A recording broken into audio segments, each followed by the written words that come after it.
অনেকে মনে করছেন যে আমি হয়তো কোনো চাপে পড়ে কোনো সিদ্ধান্ত নিচ্ছি কিনা। আপনারা জানেন যে আমি খুব সাধারণ মানুষ, কিন্তু আমি চাপে নত হওয়ার মানুষ না। এটি আপনাদের সাথে থাকার কারণে আমার সেই মনোবল আছে। এরকম কোনো বিষয় আসলে হয়নি। আমার পয়েন্টটা খুব পরিষ্কার। আমি একটা নির্দিষ্ট প্রেক্ষাপটে দায়িত্ব নিয়েছিলাম। সেই প্রেক্ষাপটে দায়িত্ব নেওয়ার পরে যদ্দূর সম্ভব আমরা অগ্রগতি করেছি। ওই ক্রান্তিকালীন অবস্থা উন্নতি হয়েছে, অতএব আমার দায়িত্ব শেষ হয়েছে। It was never an employment for me. The position of vice chancellorship was never an employment for me.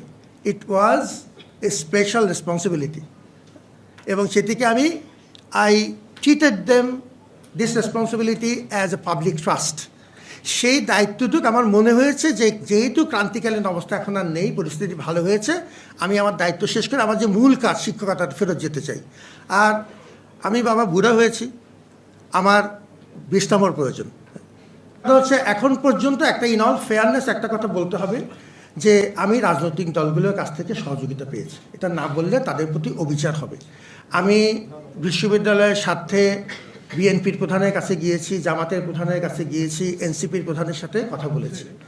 তারা প্রত্যেকে আমাকে অসাধারণ সম্মান জানিয়েছে, অসাধারণ সম্মান করেছেন প্রত্যেকবার।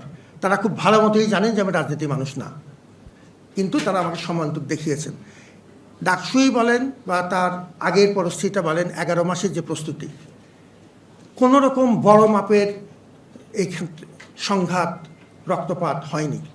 কারণ আমাদের রাজনৈতিক সংগঠনগুলো এবং ছাত্র সংগঠনগুলো মোটামুটিভাবে একটা পরিমিতিবোধ বুঝিয়ে রেখেছেন এবং সহনশীলতা দেখিয়েছেন। এটি আমার প্রতি তাদের একটি বড় উপহার মনে করি।